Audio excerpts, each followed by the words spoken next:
আসসালামু আলাইকুম বন্ধুরা, কি অবস্থা সবার? এখানে আমরা যাচ্ছি, আমরা যাবো রাজবাড়ি। এই যে আমরা যাচ্ছি সবাই রাজবাড়ি। এখানে আসার পর দেখতে পেলাম এক মামায় আনারস বিক্রি করছে। সো আমরা আনারস দাম করলাম। মামায় দাম বললো 20 টাকা টোপলা। সো তারপরে আমরা আনারস নিলাম 20 টাকা টোপলা।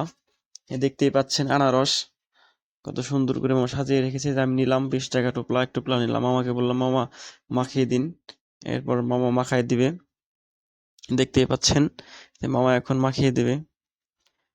মানে কাসুন্দ দিচ্ছে টোপলার ভেতরে, কাসুন্দ দিয়ে মাখিয়ে দিবে, সুন্দর করে মাখিয়ে দিবে। পাশেই দেখুন, পাশেই কত সুন্দর পানি। আমরা যাচ্ছি রাজবাড়ি। মামা মাখিয়ে দিছে, আমরা এখন খাবো। দেখতেই পাচ্ছেন মামা আমাদের হাতে 3টা লাঠি, সরি কাঠি ধরিয়ে দিল। এই যে আমরা 3 জন এখন সুন্দর করে খাবো। খেতে মোটামুটি ভালোই লাগছিল, অনেক মিষ্টি, টক মিষ্টি ছিল। So আপনারা চাইলে খেতে পারেন। খেতে হলে আসতে হবে পাটুরিয়া ঘাট, পাটুরিয়া ফেরিঘাট।